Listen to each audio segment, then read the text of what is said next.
Providing a dose of rationality, critical thinking, and skepticism from a conservative atheist perspective, this is the Bitch Spot Report podcast. Every week, your host will bring you news of note and commentary on topics of interest in hopes of sparking intelligent discussion on important issues of the day. It's not pretty, it's probably not safe for work, but we tell it like it is and offer no quarter to the credulous, the gullible, or the downright stupid. It's not for the easily offended or for the religiously or liberally minded, but it is about 90 minutes of secular conservative entertainment. So let's get right to the show.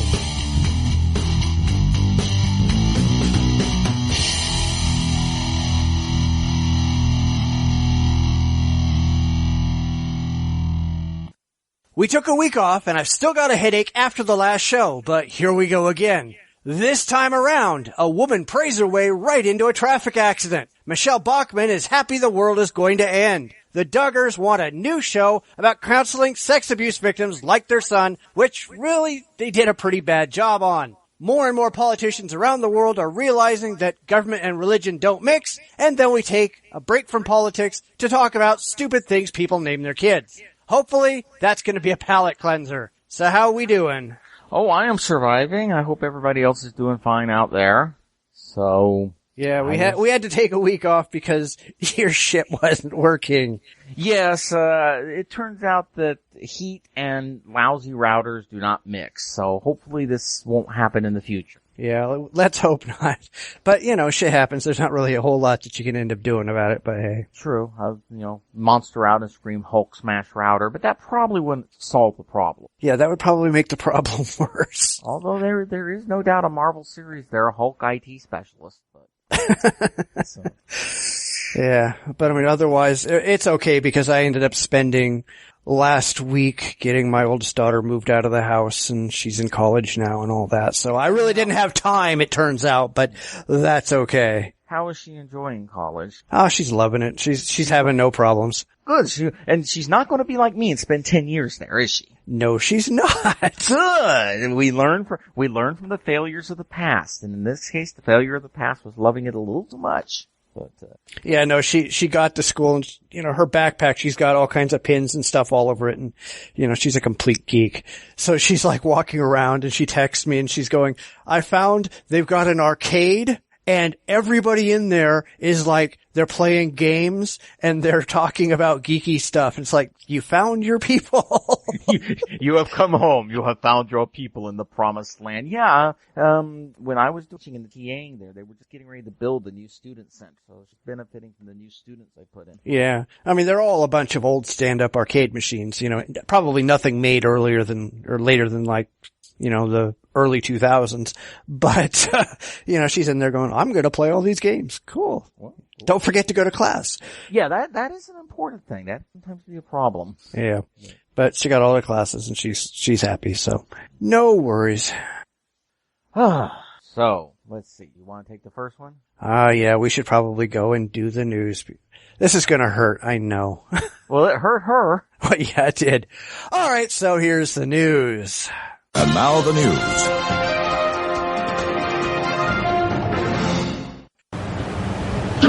August 2014, Bellevue police respond to a call for help at the scene of an accident. Witnesses report a vehicle being driven erratically has struck a woman trying to get her grandchildren out of the back seat of her car, which was parked in front of the Bellevue City Library. The victim bounces off the windshield of the vehicle driven by 62-year-old Marilyn Perry, shown here behind the wheel just moments after the accident. The victim, 50-year-old Pamela Beckham, suffered a broken neck and numerous other injuries. She was being loaded onto life flight when her husband arrived at the scene. I then went and talked to her. She seemed a little skittish. Bellevue police initially believed that Marilyn Perry might have been using her cell phone at the time of the accident or was under the influence of drugs or alcohol.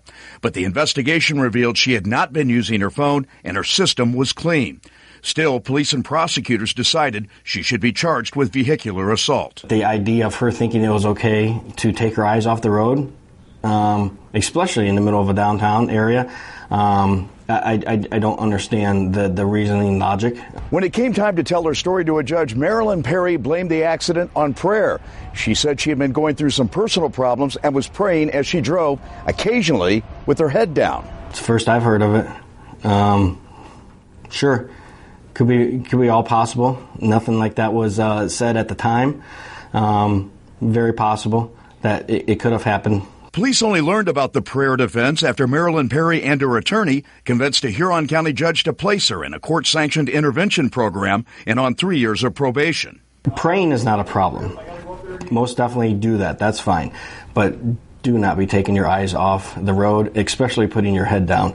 This one comes from the "What the fuck were you thinking" department. A 62-year-old woman in Bellevue, Ohio, smashed into a 50-year-old grandmother who was trying to get her grandchild out of the car. The grandmother suffered a broken neck and other serious injuries. The woman, Marilyn Perry, was not using her cell phone as initially thought, nor was she drunk. She was under the influence of prayer. Yes, she had her eyes closed and her head bowed and was praying while she plowed her car into the grandmother. And they say religion never hurts anybody. What the fuck is wrong with these people? Yeah, this is an issue of, okay, even in the Bible it says you're supposed to do your daily stuff before you pray, and I would think that if there were cars at the time of the Bible, they would say, yeah, driving a couple of ton death machine down the road at 50 or 60 miles an hour is not the time to bow your head and pray. If you want to do that, pull your car to the side of the road, get out, assume the prayer position, and then pray before continuing on your trip. I especially like one of the things that the husband says is that, of the woman who was attacked. I don't believe that for a second because church-going people are better than that. Yeah, clearly not. Well, and it's also like, well, church-going people have occasionally done bad things. I mean, the Crusades come to mind. Church-going people do bad things at a rate no different from non-church-going people. Right. In fact, no, actually, they do it at a rate higher. Because if you look at prison entry statistics, there are more people per capita going in who are reporting that they are religious than there are in the general population. The opposite is true of atheists, where there are fewer people in prison who are going in as atheists than there are represented in the general population. Being religious makes you an asshole. Well, or being religious, I'm not certain how many of those guys are actually suddenly got religion when the jury returned its guilty verdict. Because it's amazing how many people suddenly get religion when they realize that, we're going to be sentenced. Yeah, but these are entry statistics. These are not people who go into prison and get religion. These are not people who go in and say, well, I better be religious so that, when I go before the parole boards, they'll let me out. These are people who are going in that way because they have to report it so that the prisons can provide religious services for all the different people. So these are people who started that way, and the religion didn't stop them from robbing people and murdering people and doing all this other shit, did it? Yeah, and it's this is just such a strange case. I mean, I can't say it's strange. It's definitely not amusing. Someone got hurt, but just you're driving along the road and you're bending your head to pray. Okay, granted, I say the same thing about people doing their makeup, sending text messages, watching a video, but still, it's just you couldn't stop. Yeah, I mean, it's like some people say Jesus is my co-pilot, but fucker, he's not gonna drive. God, figure it out. And luckily, they didn't just decide to let her off with a warning. I mean, she was charged with vehicular assault, placed in a court-ordered intervention program, and forced to pay up to $10,000 to pay for this lady's medical bills. But seriously, what the hell kind of intervention is this gonna be? Are they gonna start suggesting that she's not able to pray because she wants to pray? You're gonna get the religious people screaming up a storm about discrimination. I'm sorry, people, but you can't just fucking pray when you want to. You gotta be responsible for yourself. What the fuck is wrong with you people? Yeah, and this is another case of, people wanting to sometimes use this to excuse any behavior they care to. I was praying. We don't do this. That's not a good excuse for your behavior. I was texting Jesus. Which I wouldn't be surprised if that happened one of these days. I wouldn't be surprised either. I was texting Jesus and sending him selfies, and that leads us to many disturbing mental images. God, what the hell is wrong with people in selfies? I mean, seriously, what the fuck is wrong with people why are people so damn self-centered that they have to spend all their time taking pictures of themselves and posting them online? Well, holy shit! Maybe it's because, at least in my case, sending someone a selfie of me wouldn't be so much, hey, look at me, as, assault on the eye. Maybe that comes from being old and bachelor. But yeah, I mean, please don't send naked selfies, please.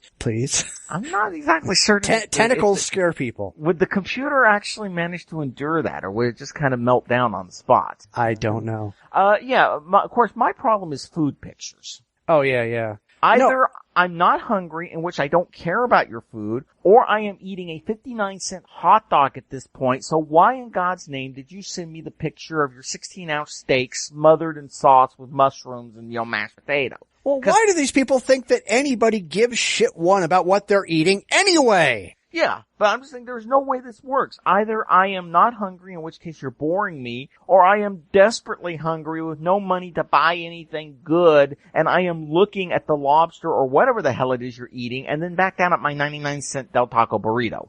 And now I'm feeling homicidal, because I am eating a 99-cent Del Taco burrito, and you felt the need to use the internet to show me, oh, look at what I'm eating. It's just so much better than you have. Yeah, but half the time, these people are eating 99-cent Del Taco burritos, and they're still showing you what the fuck they're eating. I don't care. I mean, a couple of weeks ago, we were all out shopping, and they had this display in the store of selfie sticks. So you can put your stupid camera on the end of it and take pictures of yourself. And I'm just going, what kind of a fucking shallow, self-centered asshole is gonna buy this stupid thing? And luckily, my kids are both going, yeah, that's fucking stupid, but there's people at their schools, or there was, when my daughter went to that school, who have selfie sticks that they carry around the fucking campus all day and take pictures of themselves doing fucking everything. What kind of a fucking culture encourages this kind of fucking stupid bullshit? I have no idea, because, one of my problems is that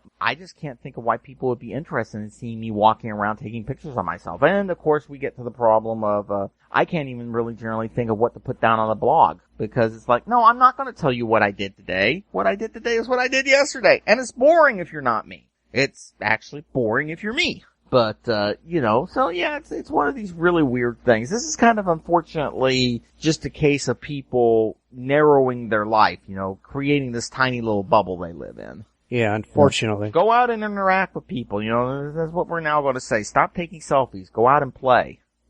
I doubt many people these days remember broadcast TV that well, so we're going to have to find something else. Go out and play in the street, please. Just like this lady, getting back to the story. Yeah, stop praying. Go play on the freeway, lady. I mean, just get yourself out of the bloody gene pool. Stop praying when you're driving. Again, we probably need to put that down in the DMV test.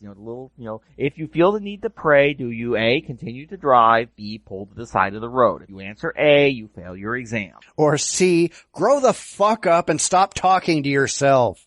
Yes. Or we could do that. Yeah, but they'll never do that because it would piss off the fucking religious fucks. God, I'm so sick of this bullshit. Speaking of religious bullshit, though, why don't you do one?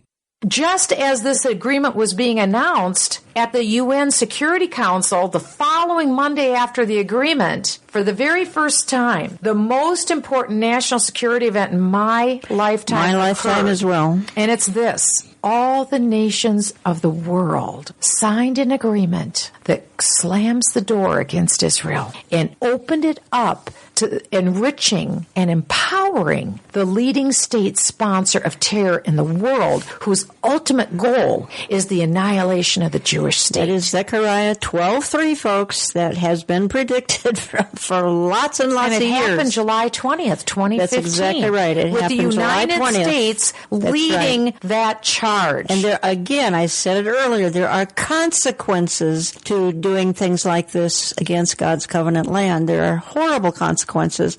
It's Michelle Bachmann, the woman we know, we love, the person who would be so great in the White House. And yes, I'm being sarcastic. Obama has fulfilled the end times prophecy with Iran deal, so it's time to celebrate tonight. Come on, because the skies will rain blood and dogs and cats will be living together in sin. Serious. I mean, I have to feel sorry for the writers of The Onion. Because you have people saying this seriously. What are you to do if you're a political satirist? There's not much further to go. then Michelle Bachmann saying that the nuclear agreement with Iran is proof of the arrival of the last days. Michelle claimed that the unanimous Security Council vote to approve the agreement is the most important national security vote in my lifetime because it fulfilled the prophecy of Zechariah 12:3 that all the nations of the world would unite against Israel, with the United States leading that charge. She added that God and heaven's armies will use the... Sorry, I'm just reading this whole thing. I could feel my brains dribbling out my ears and landing on my shoulders. Okay, let's get into a few here. First of all, of course, when Zechariah 12:3 was referring to all the nations of the world uniting against Israel, it isn't talking about today's Israel. It's not talking about a democracy. It's talking about the theocracy of Israel with the temple and all that happy stuff that, doesn't exactly exist. So yeah, but that's not convenient for their narrative. No, right? So they just make up whatever shit they want. Then they find something in the Bible that sort of can be twisted and turned to make it sort of sound that way. And then they go, see, we were right all along. Right. And of course then, the last days have been coming a lot. I mean, oh yeah, by the way, did you know that September 24th, the world's supposed to end again? Again? Who said this one? I don't remember. I'll put it in the show notes. But... sooner or later they're going to be right, because I think every damn day is the world's coming to an end from someone or another. So, I'm certain at some point when the world does end, 4 billion years now, someone said it was going to end. Yeah, and then, of course, I've been around, you've been around. I mean, back in the 80s, it was Russia who was going to do it. Then it was China and Russia. Then Russia fell apart, and it became China for a while. Then there was, of course, the European Common, the EU, which was going to be the harbinger of the end days because it was going to be united under the Antichrist in Brussels. I'm not certain what happened to the Antichrist in Brussels. Probably went to, France.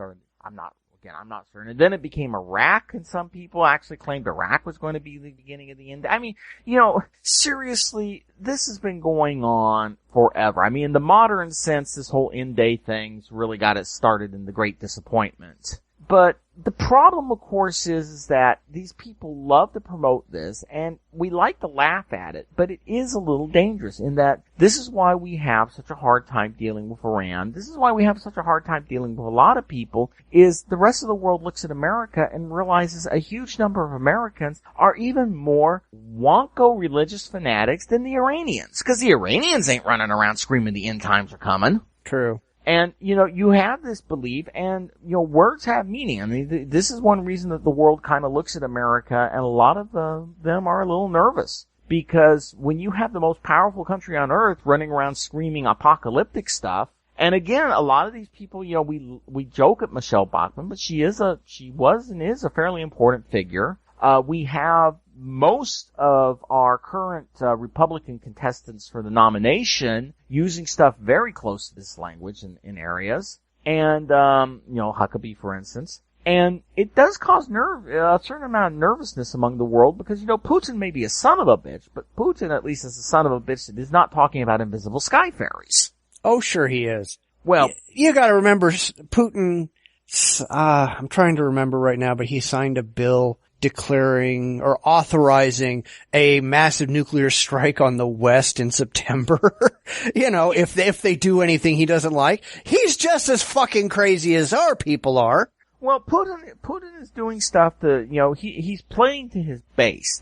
I wouldn't be quite so nervous about some of our people if I thought they were playing to their base, but honestly, a lot of them, again, really seem to believe this idiocy. And it is idiocy because, no, guys, we're not turning against Israel. Again, that would be another problem I have. It's just about everybody, including, former Mossad heads, former IDF heads, which, you really can't argue that they're, friends of Iran. They're saying, no, this agreement's pretty damn good for Israel. And of course the problem is that the original plan, which was bomb Iran, was going to postpone the breakout for about 2 years. This plan postpones the breakout for 10 to 15 years. And these people are, now of course part of this is that, Obama could pass a bill that gave every American a magic pony that cracked gold and they would hate it because it's Obama. True. I mean, the Republicans have a real problem with this, and the funny thing is, of course, it's hurt them, because when you start screaming this enough, people just kind of look at you and go, yeah, oh, what, he's a reptoid again? You were saying that last week. I mean, really, the Republicans don't seem to understand that when people come to the conclusion you hate a guy, no matter what he does, they're not going to listen to you so much. Yeah, but these are people who used to read the Weekly World News and take it seriously like it was serious journalism. Sad but true, and we are not in the world of Men in Black, so it is not serious journalism. Yeah, I mean, and this thing with her, with the end times philosophy, they are really trying to build this up some huge disaster, and the whole thing about judgment is already here. Well, I don't know why judgment is here. We're doing better than we ever have in the past. Fewer murders, except in highly religious places. So, I'm not certain. Maybe judgment is good job, guys, you go. But, they desperately want to be persecuted. They desperately, I think there is nothing worse you can do to these groups than to have them realize that they're honestly seen as rather irrelevant by most people. Yeah. Well, I mean, these people are just, they're out of their frickin' minds. I want to know what the hell Bachman is smoking. I mean, if you actually go and read the prophecy in Zechariah 12:3, it says that all nations have to unite against Israel. But clearly, since we give them more foreign aid than anyone else because we support them militarily, we let them run roughshod over most of our laws, we haven't united against Israel. And let's be honest. The Security Council voted for this. Where's the rest of the fucking countries on the planet? They didn't vote for this. Most of the rest of the countries on the planet, I mean, seriously, they're kind of voting, they're kind of for it because generally they see it as a rather idiotic thing to begin with. But, seriously, I doubt Madagascar cares. Right. I really doubt that. Well, Argentina, if anything, is more PO'd at the Iranians due to that, bombing incident some time ago. But yeah, I mean, most of the world just doesn't care. And for America, well, first of all, I'm going to point out to you that everybody knows that everything we give Israel is just part of Obama's dark plan to use his atheist, Muslim, Kenyan superpowers to destroy Israel. And sadly, I've heard people to say that, unironically. At which point my faith in humanity's intelligence kind of drops. But yeah, I mean, you really seriously, the whole thing is, and when they mean turn against Israel, it was pretty plain that the prophecy was talking about, going to war with Israel, trying to make Israel not. And interestingly enough, if you think about it, the prophecy being that Rome represented every major country that the prophet would have known of the whole area the prophet would have known of when he made the prophecy, you could say that the diaspora kind of counted as fulfilling that prophecy. But they don't care.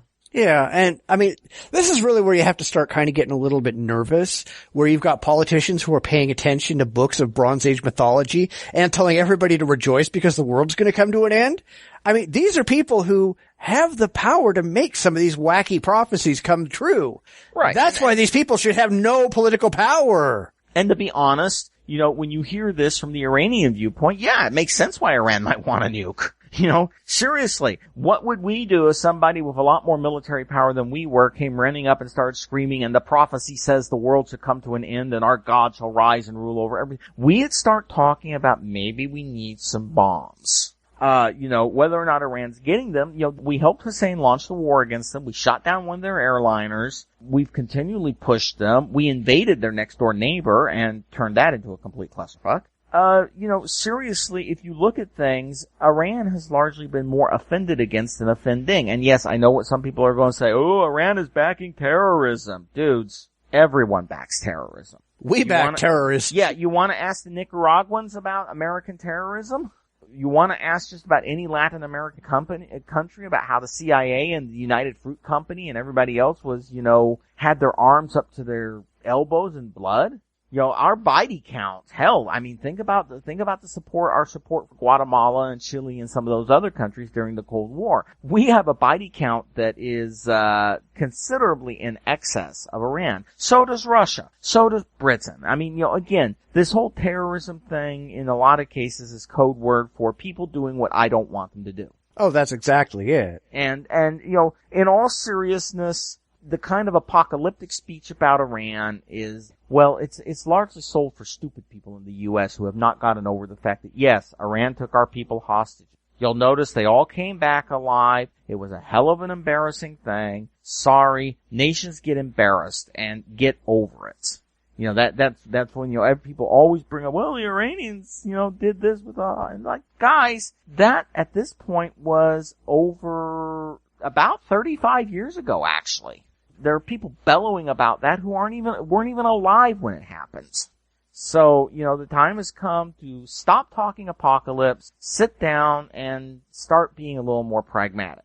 Yeah, but they don't do pragmatism. That's the problem. No, because pragmatism requires you to actually come up with a solution for the problem. I mean, you, in all seriousness, and, solutions for that problem require accepting that Iran's going to be a legitimate country. I mean, I hear people saying, well, Iran is an illegitimate nation. Where the hell do you get that? They don't do what we want them to do. Right. I mean, Iran is no more, or one person I was dealing with, he said, well, Iran is an authoritarian dictatorial nation. Dude, if that means Iran is irrelevant, then Saudi Arabia, we should be invading and liberating Saudi Arabia and Kuwait right this minute, because they make Iran look like a howling liberal anarchy. But they're our friends. They're our friends. And, that gets to the problem. You can, but everybody mocks you for it because you really can't keep jumping back and forth over the, this is our pragmatic interest, but this is honest morality and we cannot be pragmatic. But just to let everybody know, this is not the end times. The world is not going to come to an end. Unless these people actually push the button and make it happen. And again, remember a very important note that I increasingly need to take into account when you're voting for your candidate, the ones who are part of a Cthulhu cult are not the ones you want to vote for. And in this case, screaming that we must fulfill the ancient prophecies that our dead God shall rise to rule over all counts as a Cthulhu cult. And, a lot of these people really do. I mean, think about how many of these people, they're me blathering would be right in character for some evil cult leader who's telling the good guy how his plan has come to fruition and the world is about to come to an end. Oh, exactly. And it's just unfortunate because they don't really have anything else that they can bring. Sadly, probably more depressingly is we have so many people that will nod along who want someone to think for them. It's never a good thing for a democracy. Yeah, well, unfortunately, that's really what's got us so screwed up is you've got so many people who they'd rather just believe than have to think. And the things that they choose to believe are they're emotionally comforting on some level, I guess, but they're just intellectually stifling and stupid. And these people just can't figure it out. They look at it and go, oh, I see nothing wrong with it. Well, you're a fucking imbecile. Yeah, and you are, seriously, even if you're religious, I mean, I know people who are religious who are perfectly fine with secular governments and everything. Use your damn brain. If you're religious, supposedly it's God's biggest gift to you. Don't just stick it back in, wrap it back up, and return it to the store saying, I don't want this gift. But they don't want that. They want everything. And these are the same people who will tell you absolutely everything worth knowing is in the Bible. And so you don't have to read any other books. You don't have to have any other knowledge. You don't have to go to school because education is scary. You just read what's in the Bible and everything of value comes right out of that. And that's why these people are such a bunch of fucking dimshits or dipshits or whatever. I like dimshit. It's a word I've never heard before. But yeah, I mean, it's sad. I mean, seriously, we have so many wonderful things in this world, and it's sad that we have so many people that are basically hiding from reality. And, these people even more so than a lot of secular religious types, because, moderate religion may not agree with it, but it's not harmful. But these are people who literally, if they could, would run right back into the Bronze Age camp. These are people who live in the Bronze Age. Unfortunately, they make use of modern 21st century to get their news out. Hey, maybe that's it. We can convince them to live in the Bronze Age. It means that they have to scream and they can't communicate any further than they can yell. That works. That would be an excellent solution for me. But again, the world is not coming to an end. You have heard it here first. The world is not coming to an end. End times prophecy were not agreed with the Iran deal. Yep. All right. Well, let's go on and keep doing some more stupid shit. Because there's so much of it. Yes. Sure, this sounds like a good idea. Good old Jim Bob Duggar, formerly of that crazy reality show 19 Kids and Counting, desperately wants to get back on TV, probably so he doesn't have to get a real job. So he now wants to counsel sex abuse victims on TV, but isn't his complete and utter failure to stop his son from molesting 3 of his sisters, and once he found out what happened, to turn him over to the proper authorities that got the show canceled in the first place? And now we're supposed to trust him with other people's kids? Like hell. Yeah, I mean, and honestly, this is a little more serious and funny because these people's view on sexual abuse is horrifically toxic. It's horrifically damaging to the victim and actually, if you're talking about teenagers or young people, to the perpetrator of the abuse. What did you do, you slut? Did you lead the man on? Did you dress in an ungodly fashion? But don't worry, God will give you power if you put your guilt in his... I mean, this is the kind of BS that supposedly went away in the 50s. And the 60s and the 70s. I mean, it's been a long time since a lawyer would try to do this in a court. He would get his ass sanctioned by the judge so hard it wouldn't be funny. But it really gets back to the fact that no, you do not lead along the poor, helpless boy. And this is just, as you said, the fact that they had a kid and they enabled the son. I mean, not getting the son actual legitimate psychological counseling, enabled the son and made the situation worse. Well, I mean, not only him, but what about his sisters? But what yeah, about they're girls. They don't matter. Right. They led him along with them and their wicked ways. Yeah, but I mean, the whole idea of giving this guy another chance, I mean, that's kind of like giving Jim Baker another chance. Oh, wait a minute. They did that, didn't they? Yes, they did. Well, it's like giving Hitler the chance to hit up the Jewish Anti-Defamation League. No, it doesn't work like that. Once you fuck up so completely and totally, you're done. Well, and also the other problem I have with things like this is that I think reality TV shows are bad from the start, especially reality TV shows that claim to do stuff that, seriously, the only time you should do stuff like this is in a private setting with a professional healthcare worker. Because, no, you're not going to get the assistance you need in front of a reality TV show where your problems are being viewed by everyone who cares to tune in. There is a reason why doctors and, consider their, medical confidentiality agreements so serious. There's a reason, in fact, why we have this lovely thing called HIPAA. Which, if you start screwing up with someone's confidentiality of their medical records, the nice man from the federal government will come and sue your ass. And obviously, I'm certain anyone on this show would have to, waive those rights, but it's still a bad idea. It's just a stupid idea. There is no way this idea is not stupid. Let's put it that way. Yeah, I mean, is Jim Bob Duggar, is he a licensed psychiatrist? Or what kind of counseling is he going to offer anyway? Especially because in his beliefs, he believes God says anything you do is fucking okay because you can always be forgiven later. Right. Where the hell are you going to counsel these people? Well, again, like I said, in the books we've seen, you ask the ladies, what did they do to bring this upon themselves? Did you falsely advertise yourself before God? I mean, really, seriously, reading the stuff in there. As usual, it's incredibly unhealthy mentally.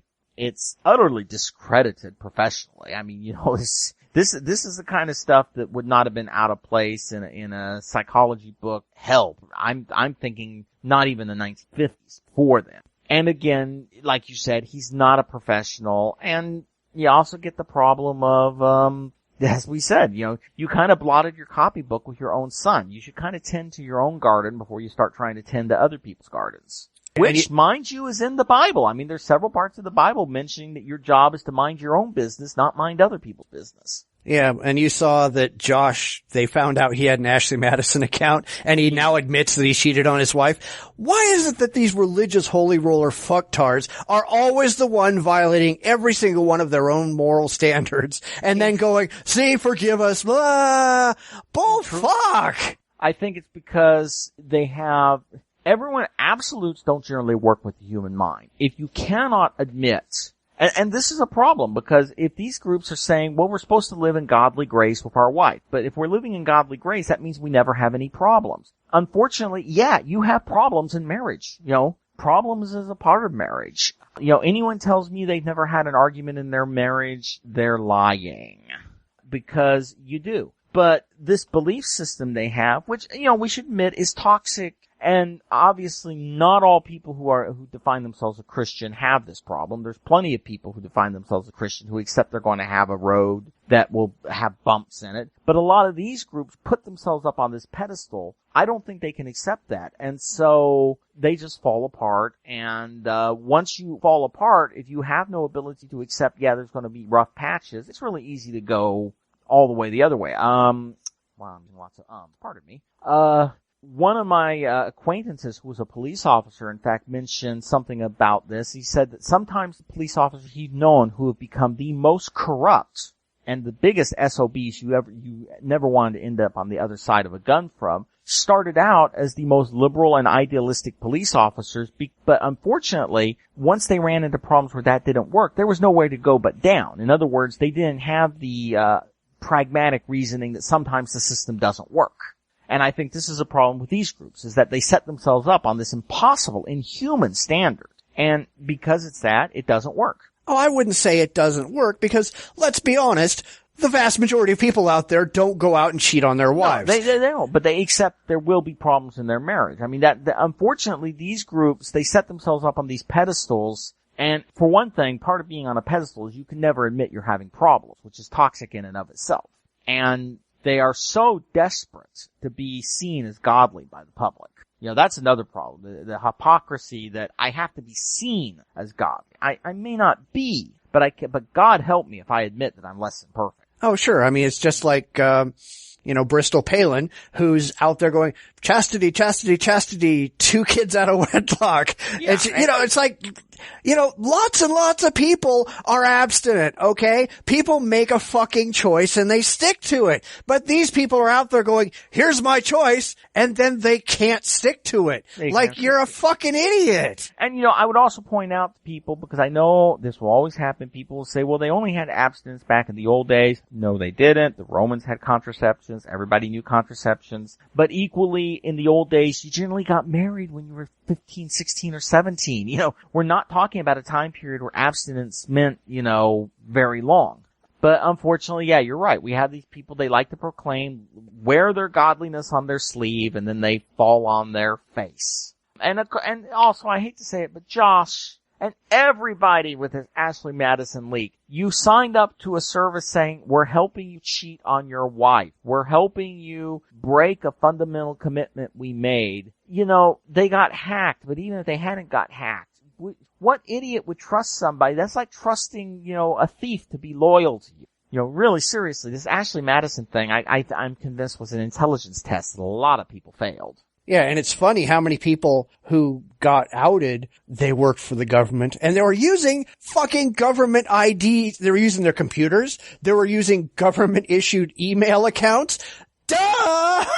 Yeah, I mean, and even if you're not using government-issued email accounts, sad to say, guys, when everybody says how traceless the internet is, you gotta really work to make it traceless. And even then, you often leave a lot of evidence. And it's amazing how many people think, I'm being clever. I just created a new throwaway Gmail account. No, that's not clever. No. Don't become a spy. You are not suited. Yeah, but you would think that every single person who is going to get on a service like this is going to create an anonymous email account. Because, even if nothing ever comes of it, even if it never comes out, you don't want anybody being able to track you. You could make up a name, you could create an anonymous account, you could put it out there, and nobody could ever fucking track it back to you other than through credit cards and things like that. Right. These are fucking people using their real names and work email addresses and then going, well, you're an idiot. You're just an idiot. But I would point out also that unfortunately, remember, it is still certain that on almost any government or corporate server, you will find some genius who still thinks that 12345 is a good password. Unfortunately, for some reason, I don't know what it is. People are just idiots when it comes to electronic and social media. It's not just this. It's Twitter. It's everything else. I'm convinced there's a brain eater hiding somewhere in the internet that just sucks people's brains out the moment they do this. Because you're right, it was stupid. It was idiotic. Why in God's name did you do this? And they did. And then why in God's name are you surprised when hackers somehow got the information? I've heard a major problem right now that Ashley Madison's suffering is it turns out, surprise, surprise, that most of the women aren't. Oh, yeah. Yeah, apparently they had fewer women per capita than your average World of Warcraft server does. But yeah, on this, it's just, no, Jim, we don't need your reality TV show. Yeah, and I don't think there's any chance in hell that TLC would ever let them on the network for anything, ever. Not after he might be able to talk to Jerry Springer and get on one of those shows. But, I'm hoping that TLC has learned their lesson. Probably not. They're probably just going to find another, strange thing going on. But yeah, The only thing I'm happy about this is that this whole thing is continuing to give the Quiverful movement a face full of egg, which is good. Well, yeah. Because, no, guys, weaponized vaginas is not a good social policy. Yeah. Well, I mean, once you're known as a child predator protector, you probably should never be back on TV again. I mean, I really wish that they would just kind of go, oh, wait, the Catholic Church, they're 1,000 times worse and they're doing the same damn thing. Why are we letting them on TV? But, So, let us do your last one. The secular state. Ken Gibson. Secularism is religion's ally against extremes. And this is from the Irish Times. No Leprechauns wrote this. It's Ken Gibson. And he makes a good point. Islam is not the problem. Islamism is. Christianity is not the problem. Christianisms, I'm not sure how to do that. Christianity doesn't work well with isms, but, ism's the problem. Really seriously, if you look at religion, the problem arises when religion becomes the sole determiner of what is proper behavior in society. When it becomes not simply the people's belief, but also becomes the state. We know this because of a very long period of very terrible things that happened in Christianity. Guys, I want to tell you something. Christianity was not born with this wonderful knowledge that we must be a secular state and the place of religion is not to define secular laws, etc., etc. They don't know. That's bullshit. We got this way because ultimately the church lost the ability to hold on to the power. The state separated the church. And there was a lot of blood in this process. If you look at things like from the 30 Years' War, 17th century, quarter of Germany's population died. As he says, very similar to what the Islamic State was like. The tolerance that we have developed came from a very long period of time. And it's going to have to be something that happens in much of the Islamic world because, again, the problem is not so much of religion. The problem is a religion which holds itself over secular society. A secular society can be religious, which means, hey, people go to churches. And occasionally if the Calvinist church has a leak in the roof, the Catholic church lets the Calvinist church use their worship hall because the churches have essentially been neutered in terms of direct political power. No one cares about it. Non-secular societies are where the question of who is the dominant church becomes literally life and death for everybody else. And, this is a case where we need to start promoting more secular government within the Islamic world. Unfortunately, that's a problem because a huge number of the quote-unquote secular governments in the Islamic world were actually Western-backed dictators who had the same relationship to a law-abiding society as Al Capone had to free trade.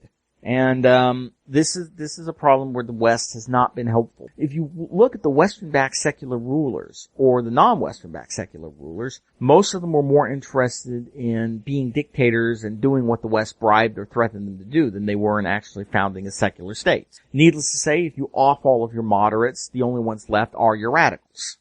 But this is a challenge. How do we create a secular state, a worldwide? I mean, let's drop Islam. I mean, if you go to Myanmar, the Buddhists in Myanmar are being just as ugly as the Islamic State are in a lot of areas. We don't hear about it as much because it's not as widely known, but, every religion, when you take away secularism, you give birth to a monster. Oh, exactly. But you have to remember, and this is something that I keep having to point out to people because, especially the crazy liberals who are going, oh, well, it's not Islam that's doing all this stuff. It's political interests and all this stuff. People, in Islam, there's no difference. Everything is Islam. Islam is controlling every single aspect of every Muslim's life as far as the radicals are concerned. There is no such thing as a secular political state. There is no such thing as secular anything. Everything is religious. So if there's anything you're going to blame, it has to be the religion because there's nothing but the religion. Right. Well, you also have the problem is that if you look, for instance, in Pakistan, and see, there's also a secret bit here is that governments love this status because if the religion is all encompassing, then heresy becomes treason and treason becomes heresy. It's amazing how many dissident groups in, say, Pakistan find themselves being targeted by blasphemy and apostasy claims. In some cases they're thrown in prison, in other cases the mob does the work of the government. But yeah, I mean, it is a case where the government can make use of this to quash protests because they can immediately enlist religious attacks on this, on anyone who's trying to change things. You get, in many cases, of course, and, Islam, no more than Christianity, has any real unified, you get, the Islam practiced by, say, the Taliban or Islamic State, far different from many of the dominant themes you see in, say, Iran. But yeah, one of the big issues here is that it is very difficult to have progress as long as you have a government that literally is a sacred cow. And sadly, this happens all over the place. I mean, you look at like Pakistan, Iran, Kuwait, Saudi Arabia, they all really strongly draw their legitimacy not simply from the consent of the governed. In fact, even though they say it, it's not usually the consent of the governed, but the approval of the religious states. They rule, to be blunt, many of them claim to rule essentially by divine rights. And this is an area that has to go away. And of course the problem is that it took a long time and a lot of blood to go away in the West. And it's taking a long time here, but one factor that does not exist then is we now have a much more integrated worldwide state. I mean, during the Crusades, during the 30 Years' War, what was happening in Europe, China could care less. China probably didn't even know what was going on in Europe. You occasionally had a barbarian come by and talk strange things and, go away, stop bothering us. We have more important issues. But today we have a highly integrated world state, and that's led to a lot more interference on every level in both directions. Again, back in the 30 Years' War, we didn't have outside powers helping that version of Saddam Hussein. We didn't have people coming in and discrediting a lot of what we would consider secular government by backing whatever ruler is corrupt enough to accept our price. Because, if you look at Iran had a socialist secular government in the 1950s. What happened to it? We fucked it up. We helped overthrow it, put an autocrat in power. When the autocrat got kicked out, unfortunately, we had helped him deal with all the secular moderates. Khomeini comes in. And all of a sudden, Iran has a theocracy, but it makes sense from their theocracy because the theocracy is the only government they've had since the 1950s that did not have its lips firmly fastened on America's ass. Yeah, I recently saw a picture of Iranian, it was just a street full, hundreds and hundreds of Iranian women in 1979 protesting against having to go and having to start wearing religious clothing because now you have a religious government. Mm-hmm. But right now, what's the alternative? When are we going to get thousands and thousands of religious women in Iran coming out and saying, we're not going to do this anymore. We want to go back and wear something else. You're not, because they're all going to be freaking dead. Right. Although to be fair, you can look at it. There is, Iran is of all the Middle East probably, and it's scary to say this, but outside of Israel, probably one of the most socially liberal. Israel and likely, Lebanon and possibly Jordan. But, because you'll get a lot of looks. If you look at some of the pictures of Iran today, you'll see women and they'll have the headscarf, but usually it's, it's kind of like, if you didn't think that it was religious, you probably wouldn't notice the difference between that and someone wearing a headscarf in like Beverly Hills. The problem, of course, is that we managed to so discredit, and we're still doing it, because right now in America's demanding complete, total, unconditional surrender of Iran. We have a huge segment of people here. Iran is the axis of evil. Doesn't leave moderates with a lot of room to go. Because if you tell a guy, hey, your moderate requires complete and utter surrender to us, they're not going to be very popular. And this is a case, again, and it's, we also look at our good friend, secular Saddam Hussein. Everybody knows him, a great friend of America. He came to visit us. And the Iranians remember him, and the Iranians also know how loyal America was to him. So that's the other problem, is that interference is deadly to a secular state. In some respects, you've got to let these people work it out themselves. We did. No one came in and in all seriousness, coming in and saying, well, we're here to help promote a secular state, but what we're really trying to promote is a guy who will do what we want, is utterly poisonous to the idea of secularism as a theme in your society. It poisons it, because then you look at these people and say, no, you're not, you're quislings. Yeah, but you got to remember that religious states in and of themselves, they're really pretty self-destructive. Over time, over time, you are going to move toward a secular state at least as your culture and your society becomes more open. Other people who don't agree with the dominant religion come in and start going, hey, we're not going to follow your rules. And that's really a problem that a lot of places in the Middle East are having. Right. Dubai, I mean, a lot of these places that are really big tourist traps where there's a lot of outside traffic coming in, they're having to deal with this now where, hey, you want American tourist dollars, but you don't want their women don't want to come in and have to be wearing a potato sack on the beach. And so you have to come up with some way to deal with these people who don't share your religious views. And of course what happens then is that your own population suddenly says, well, wait a minute, if you're letting them do this, these values are not universal. And that changes things from everyone must do this to I should do this if I personally believe in this. And that's lethal to a religious government. When people start saying, okay, I will do this because I personally believe in this, but the guy across the street doesn't believe in this, so he'll do whatever it is he believes in, that is lethal to these states, because these states work on the assumption that there is one way, and it is the state's religious right to enforce this rule on everybody, and that's how we derive our legitimacy. Not from the people's consent, but from the idea that we are enforcing these religious views on people. Right, exactly. And, of course, there's the other factor is that pragmatically, as you said, these states have to become eventually, for their own health, more secular. You can see that if you look at the difference between, say, Pakistan and India. Now, India's got problems. And the week before last, we talked about some of India's problems. Equally, however, India has a far more open culture than Pakistan does. And if you look at the two, Pakistan has basically been throwing their legacy on the fire and burning it due to their tremendous emphasis on the military. India, in contrast, even though they have a much larger military than Pakistan, that has been an ever shrinking percentage of their GDP. Because India has a much better, much more dynamic economy, and I think in large part that is due to a more open society. From Russia to the various religious groups we have, it turns out, surprise, surprise, if you're not an open society, you do not do well economically. Because your society is not set up in a way to reward that kind of, thought. And I know people are going to say, well, look at Saudi Arabia, look at these other places, and the point I will say there is that they managed to conceal this because what do they have to do to make money? They pump black crap out of the ground. And, that is another factor that has helped enable them is that a resource-based economy can get away without reforming for quite some time because you don't have to reform. You can buy everything.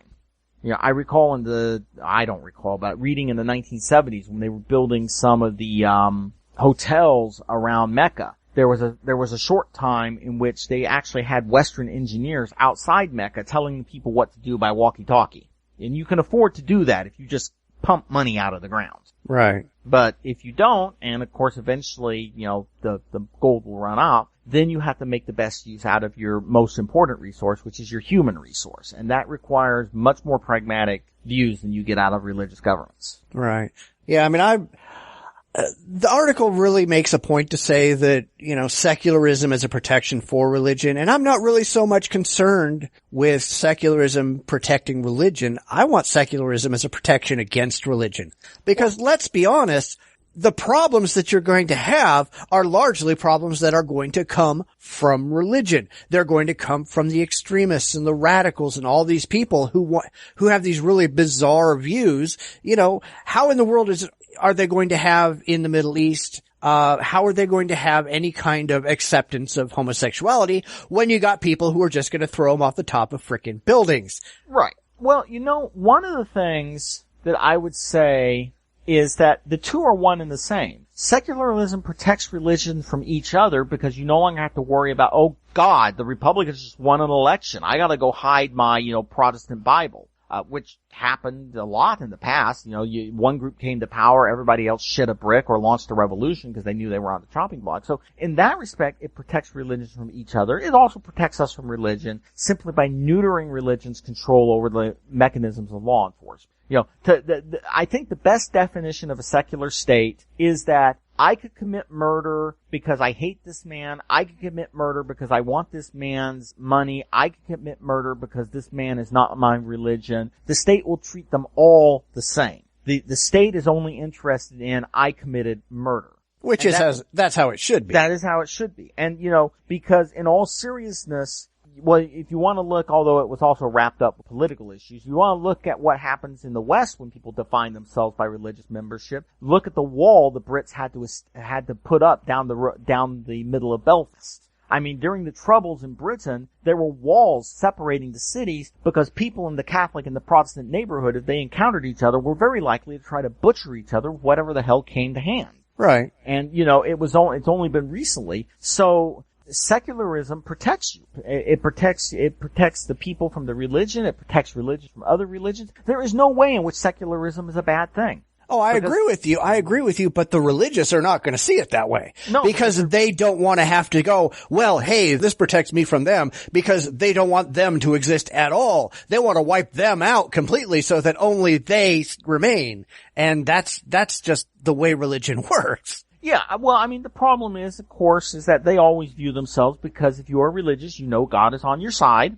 And God will never let you fail because God is on your side. How do we know God is on our side? Because we have never failed and God will never let us fail. If we fail, it's because we did not have enough faith in God. If the logic of that makes your head hurt, don't feel alone. I just got a headache thinking about it. But yeah, I mean, the reason religions don't want secularism is that obviously the true religion will succeed. Whereupon all the other religions will be proven false and we will kill them and convert them back to the true religion. And this is one reason why you get a lot of people in the U.S. who, like the Dominionists in the U.S., they assume that they will win. Why? Because they are holy and God loves them. Right. But really, I mean, religious extremism, that's the easy part to defend against because it's so obvious and blatant. Wonky. It's the religious moderates and the liberals that are so insidious because they're able to operate below the radar much of the time, where the crazies are the ones out, dancing and swinging around snakes and all that kind of crap. Well, the religious moderates are the ones who accept the idea of secularism. I mean, the dangerous ones are the ones who do not accept the idea of secularism, but they are able to cloak that in like for instance, all the religious defense bills we see coming up. Or the Hobby Lobby decision. Cloaking this as we are defending religion, when in reality what you're doing is you're giving religion tools to offend other people. You're trying to undermine secularism by claiming that secularism is attacking religion, when the truth it is not. And this is the true danger. And it's a pretty big danger to my mind. Oh, it is, because religion thinks that it deserves all of these extra rights and extra privileges that they've had unjustifiably for a very long time. And now that we've kind of gotten to a point where everybody's equal, your religion is no better than their religion, your religion is no better than no religion, these people are pissed off because they're used to having all this power and they want it back. And that's what they're fighting for. And there's way too many people out there who are willing to go, hey, yeah, that's right, they used to be in charge, let's give it back to them. Hell right. no! Of course, let's be honest, American religion also very closely ties to race. I mean, if you look at a lot of the ones who want the Dominionists, a lot of them are white, and a lot of them from the South. So I'm also thinking that when they say they want things back the way they are, I have a hard time forgetting the fact that Southern churches were up to their fucking elbows justifying everything from slavery to segregation. Another factor, of course, is that the contempt of a lot of people in America who say they want this. They also, since most of them don't study history worth a damn, they don't realize just how bloody awful that time period was. It gets into like all the teenage and 20-somethings who wear way too much dark clothing that say, they wish the world would come to end because in their mind they're Lord Humongous. They're not skull number 65 in the pile behind him. And that's another factor. Everyone assumes it will go their way, which is not a safe assumption. No, it's not. So I don't know. Do we have anything else to add on this one? Just that, if you got bored listening to me go and ah, secularism is good. Secularism is good whether you are religious or you are an atheist. It is something that is good for everybody. I cut out all your ums and ahs, right? So nobody ever hears them.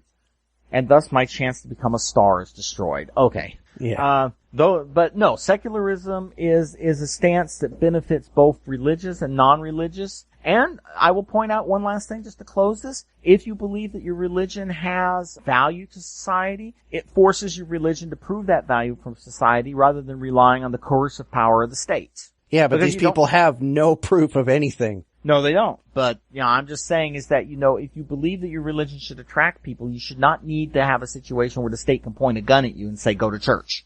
That is another point. In fact, that is probably something people should consider, is that there's few things that will erode trust in an institution more quickly than having people with guns telling you have to do it, which is what a non-secular state boils down to. Right. Okay. All right. Main event. Yes, let's do some main event. This is the main event. I really, really wanted to get away from politics and do something lighter this week, which we have done non-stop politics for a long time, and to be honest, I'm really kind of tired of it. So I went really light this week, and we're going to talk about the stupid things that people name their kids. This comes up because there was a recent news story about people naming their kids Anakin after the Star Wars prequels. Okay, yeah, I guess it's up to you what you name your kids, but you also have to consider the possible ramifications of naming your kids something really stupid that's going to get them made fun of and insulted by their peers. So let's talk about, being a little bit responsible and the stupid shit people pull and why this is really fucking up your kids. Well, I will point out that most importantly, note that hyena reservations are a thing. Do you want your child to decide that they don't want to see you die slowly in an old folks home, so they're just going to chuck you out in your walker on the hyena reservation so you can play with the hyenas for all of 25 seconds? Yeah, I will say one thing. At least Anakin, likely by the time the kid is old enough to notice it, that's just going to fade into, is not likely to be noted until somebody realizes what your name is. And then, your life's going to be hell for all junior high school. But at least Anakin doesn't outright scream bad name unless you know the backstory. There are worse names. Oh, yeah, and I have a whole long list of them. And I have no problem with people being fanish. I am. You are. We're a bunch of fanboys, but we have to be intelligent fanboys. I name my kids normal things, my fanish naming, I left it to my pets, where it doesn't make a difference because they don't have anybody to laugh at them. I've got a long history of naming dogs and cats after TV, movie, and literary characters. I've got a cat named Crookshanks after Harry Potter. I've got 2 dogs named Scarlet and Misty after Captain Scarlet and the Mysterians. I had 3 female white kittens that I named Susan, Delenn, and Talia after characters from Babylon 5. And the first dog we ever had after we got married was named Slappy after Slappy the squirrel from Animaniacs. The list goes on, but these are not things that are going to ruin somebody's life. Especially given that they're dogs and cats.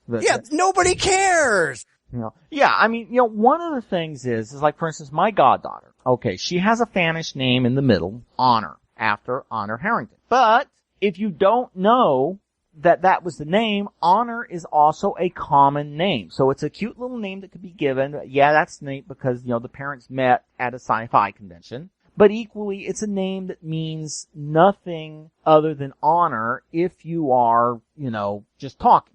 It's not a name like Moon Units or Akuma or Harry Potter, Yeah.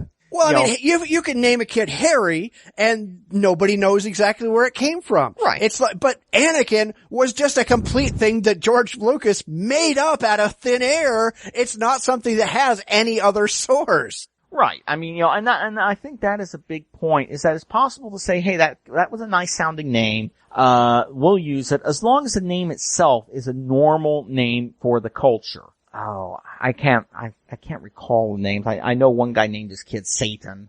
Oh, no, it gets worse. It's a lot worse than that. It gets a lot worse than that. I tremble to proceed along this route, but what is worse? Oh, I've got a whole long list. So, alright, if you want to start with religious names, and I actually went through the 2013 Social Security applications just to look at what people were putting their names in, for the kids. Holy shit, people, will you fucking grow up? Alright, just religious names. You got 8 people named Lord, 5 people named Gospel, 6 people named Pray, 22 people named Savior. That's gonna do fine. Yeah, you got Savior. I'm here. I got the beer. You got 6 people named Prophet. And if you wanted to go, and these are some of the worst, for boys, the 2 worst names in 2013, 34 people named their son Jihad. And 8 named him Lucifer. Yeah, these are good names. Do you understand what you're doing to these fucking kids? Well, the problem is jihad, especially in the aftermath of any actual terrorist attack, is likely to get your kid beat. Yeah, and these are kids in the United States. These are not kids in Europe. These are not kids in the Middle East. These are U.S. kids. Yeah, I mean, it's, I don't know if jihad would be used in the Middle East, because in the Middle East, of course, it's just a common, it's struggle. So it'd be like naming your kid Struggle. Hey, Struggle, get over it. That really screams forethought to me. Lucifer, guy, I hate to tell you this, you may think your kid's gonna be the badass Prince of Darkness, but you wanna know what your kid's gonna know his name as when he gets to junior high school? Lucy. Yeah, or exactly. Luke. I mean, really, the problem is for a lot of parents, some fanish, some not, I think that they forget the fact that a child, for 99% of us who live, our child, or a child, since I don't have one, is going to be the highest responsibility you are ever given. You are literally given a huge amount of the life molding of someone who could go off and become a great person, become a terrible person, just live their lives. But regardless, it is you who is going to play a role in this. For God's sakes, use some forethought in naming your child. Don't name your child like, ooh, wow, look, I just got my new Anakin plushie. No. Yeah, exactly. Well, I mean, it doesn't just stop at religion.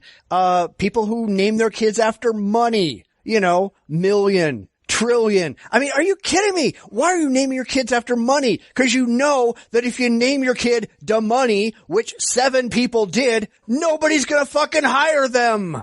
What the fuck? Yeah, that's a good way maybe not to have money. Yeah, I mean, these are cases where, personally I think that, no, common nouns should not be used for a child's name. Well, like the people, 6 people named their kid Afrin and 56 named their kid Allegra. These are fucking allergy pills. Guys! Again, I see the hyena reservation doing a booming business in about 40 years. Or the people who name their kids after hookers.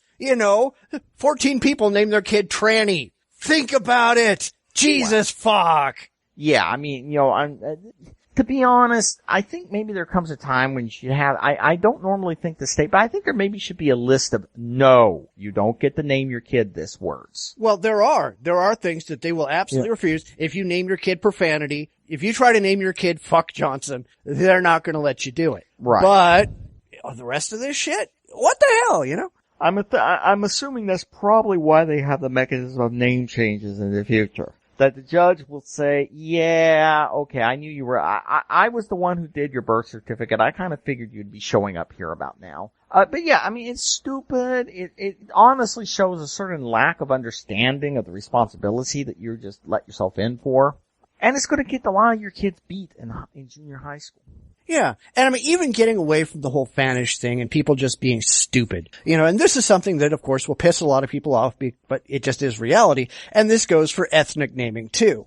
Whether people like it or not, we know that just based on black ethnic names, people are less likely to get called in for interviews. Whether you like it or not, whether it's right or not, we know that that's true. So if you're naming your kid something ridiculously ethnic, you are crippling your child for the rest of their life. Whether that's a good thing or a bad thing, it's a true thing, but people still do it. And I don't get that because this is very, very well known.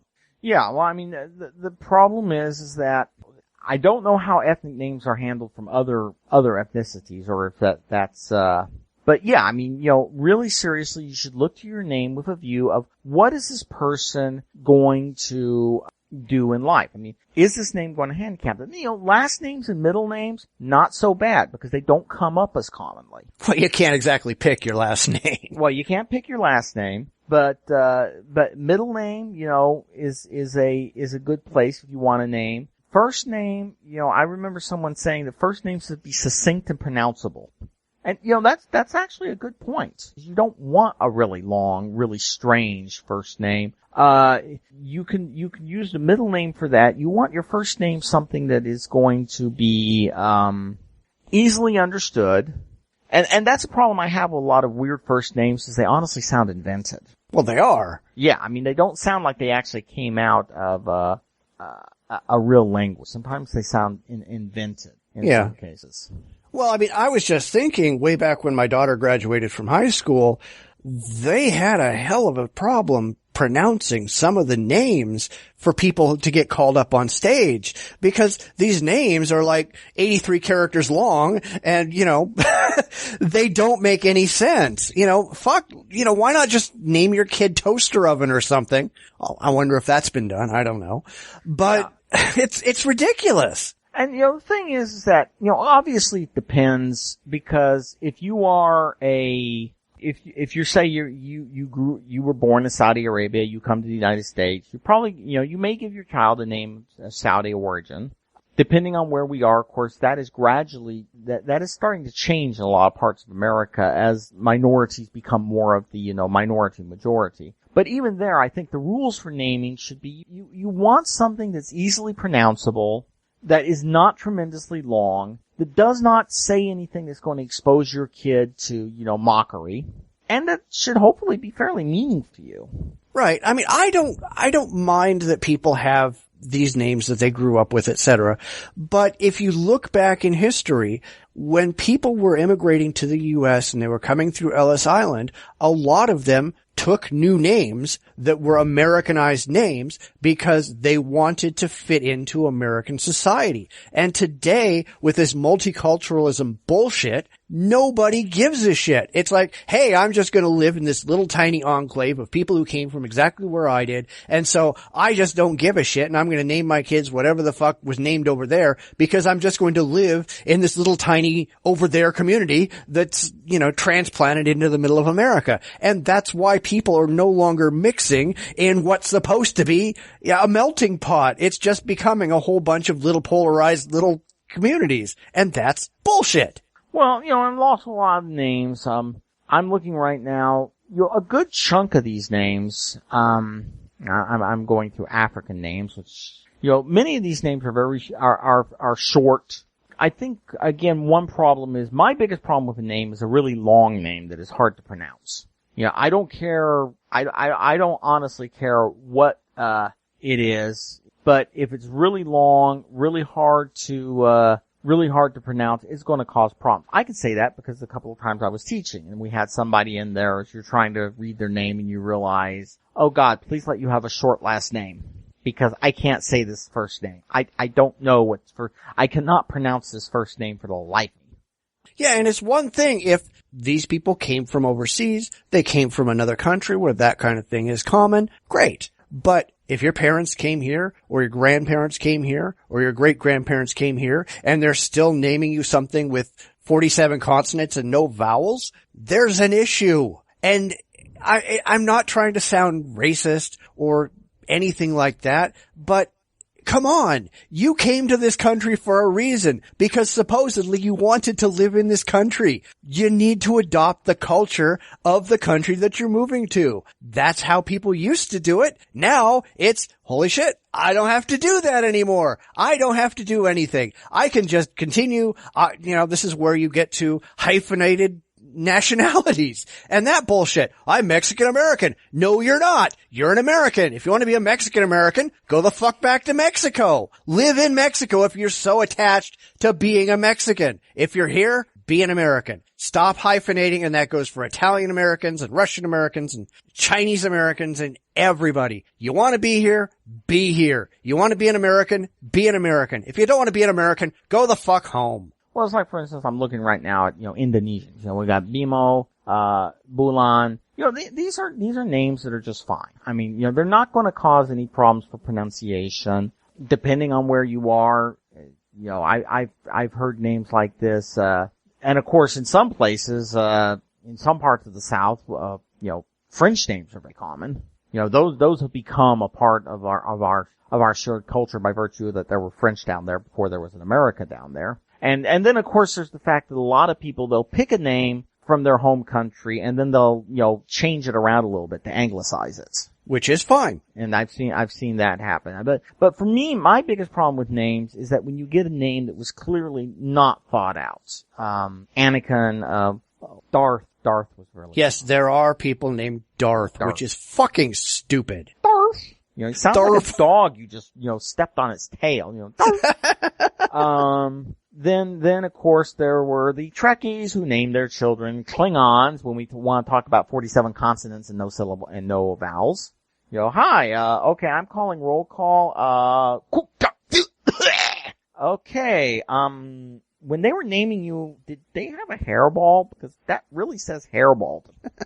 And it's a case of people who don't realize that, on the fanish end of things, it's a case who don't realize you really kind of need compartmentalizes. Fandom is something we define, and then we come back to the real world. Yeah, but a lot of these people, they don't. They don't want to be, yeah. And then for other people who name their kid Lucifer, they are just, like I said, I think a lot of them just aren't serious about the responsibility of a child. Well, a lot of them I don't think are responsible about a whole lot. And that's kind of the thing, is that, guys, if you can't come up with a decent name for your kid, if you can't think ahead and realize that you are going to be affecting this child for at least the next 18 years until they can legally change their own name to something better, you shouldn't have a kid. Yeah. And when it gets to names, that, as I said, I know a fair number of people from other countries, and the vast majority of those names are just fine. They don't cause any problems. They're short. Again, I think the biggest thing about a first name is the first name needs to be short. No one wants to have to call out and then take a breath in mid-name. But yeah, for the other people, the ones who are doing names that are based on science fiction characters, no. Let me add a little more. No. Yeah, no, I knew somebody who named their kid Frodo. All right.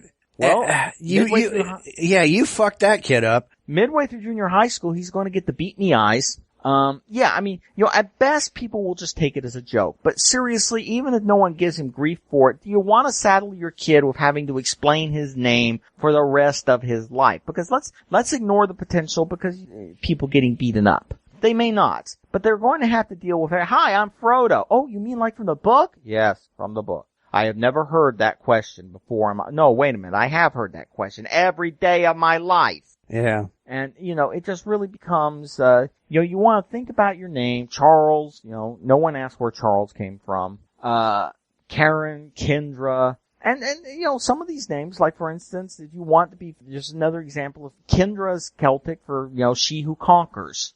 Nice name. Again, if you want to bring it up as trivia, it's trivia. If you never want to bring it up as trivia, it's never going to come up because nobody really thinks about that. Unless you happen to be talking to a professor of Celtic languages. In which case, he's bringing up trivia, so it's not interfering with anything. But yeah, this is a case where people who name their kids, I think someone named their kid Hulk, which can be truly sad if the kid ends up being 95 pounds soaking wet. Magneto has been a few kids named Magneto. Great. Your kid's now going to be kidnapped because they think he's a spare part on a car. Really, just name your kids. Really seriously, you probably should think about walk around the day, see how many times people use your name and ask yourself, would this become tiresome with the name I'm planning on giving my kid? If the answer is yes, find another name. Right. Just be responsible. Think about things intelligently before you go doing this stuff and say, hey, I'm trying to give my child a name. I want to give them a name that's not going to cause them undue problems. If you're doing it for you, you're doing it wrong. Yeah, give them a name that they will be able to take pleasure in. Not a name that they're going to... Seriously, pragmatically, do you want to give your kid a name they're going to hate? Because they know who to thank for that name. And again, parents, I want to bring it up again, hyena reservations. Those are a thing.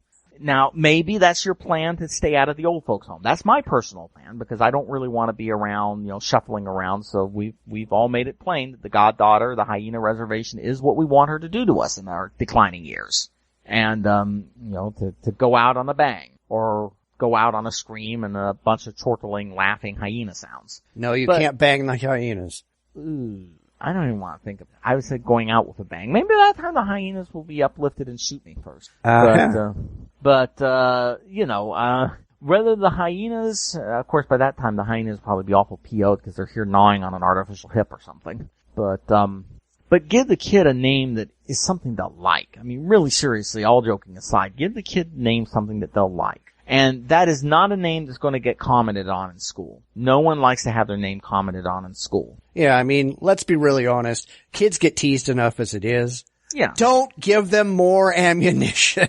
And again, it just gets to the fact that they're going to get tired explaining the name. If you want to find a fanish name, pick a name that can also work as a real name. Don't name your kid Brutal Legend. Especially since, and also parents, remember another fact. Kids love being opposite. If you name your kid because you really, really, really love this character, the kid is probably going to go completely the opposite way. So, name your kid after a death metal band, he's going to become a cellist. And, he hopefully will not bust a cello because those things are more expensive than, the guitars that get busted up at the end of every death metal game. But, Game? Performance game. Last man standing. Sure. But, way to save it. Yes, way to save it. I am all about the saving when my brain just kind of turns off. But yeah, that's it. On the other hand, we did manage to get through the entire conversation without deep and depressing political discussion. Yeah, for once, because I get really tired of those. But I can bring it into political. Remember, someone somewhere. No, that doesn't work. Never mind. I'm going to leave it alone. It might fly or it might fall flat. So I hear you. Don't name your kid Hitler because people do. Wow. Yes, people still name their kids Hitler. First of all, that was the last name. No, well, yeah, but, what was it? A couple years ago, the kid who, they named their kid Hitler, and they were Nazis, and they named their kid Hitler, and they went and tried to have a cake made for their kid's birthday, and they refused to make the cake for him because they named their kid Hitler, and the courts got pissed. And, yeah, they should. I think also though in that case the court didn't just get PO'd because that led to somebody saying, hey, let's look at this family, and then a whole bunch of other problematic stuff started coming to light. It wasn't just the name kind of got the ball rolling, but I think actually what it was is that when the court said, let's take a look at this, the next response after a long period of silence was, holy shit, these people are screwed up. Oh yeah. That's one thing. But yeah, it is an example. You give your kid a name that is, has a negative, attitude about it, don't be surprised if your kid picks up negative problems. So. Yeah. Which means, okay, it's popular now. Ladies, gentlemen, however much you think it's wonderful, your daughter will not thank you for naming her Twilight Sparkle. I can say this from the start. Your daughter will not thank you. And in fact, you will not help her learn of the magic that is friendship. Because she will have no friends, because everybody will hate her because of her name. Well, again, if we go back to kids always do the opposite from their name, you'll probably realize that later on, by about the time she's 16, you probably should have named your kid Death Slaughterer 5000. Because, she will probably go the other way, But, you get the phone call from the teacher mentioning that yes, she brought a Twilight Sparkle plushie to school, mainly so she could stuff it down her seatmate's throat, screaming, is this happy enough for you? Is this? Yeah, people just need to think before they act, and there's far too many people who don't think before, during, or after they act. Though, on the other hand, I can think of an interesting sci-fi story from this. You find out that in order to make the world's greatest warriors, people go back, convince the parents to name these kids these stupid names, because by the time they get out of high school, they have become so bitter and hateful of life that they are now the world's greatest warriors. There's actually a story in there somewhere. I should think about that. Okay. If you really want. Nothing can be, I guess now we have proof. Nothing good can come of these names. Yes. So, but. Alright, do we have anything else? I don't think so. Hopefully we'll be back next week with, more stuff. More silly stuff. And sad to say, it's gonna be, I'm certain that we are, I'm certain that we will be able to find stupidity. No, we don't have to go find stupidity. Stupidity finds us. The stupidity was here. It was always here. Yes. But. All right. So it's not just stupid religious people and stupid political people we have to worry about. It's just stupid people in general. Where do they all come from? And how the hell do we get rid of them? Why won't they leave us alone? If you have any answers, please let us know because, geez, I'm tired of having to deal with these people. Anyway, we'll be back in another week with another show. Be sure to spread the word, like, subscribe, and tell your friends about us. And please stop and think about what you're doing before you do it. There's way too many stupid people named Jihad and Nemesis already. Don't add to the growing pile of stupid. So until next week, goodbye. And that's it. Thank you for listening to another episode of the Bitch Spot Report podcast. We invite listeners to interact with the show by commenting on our website at report.jdragononline.com. We can also be found on most social media sites, including Facebook, Google+, Tumblr, and Twitter. You can also listen on iTunes, Stitcher Radio, and Player FM, as well as on the aforementioned website. New episodes post every Friday at 9 a.m. Pacific. Those interested in being on the air, please visit our website. All instructions are there. We appreciate our listeners and supporters. We couldn't do this without you.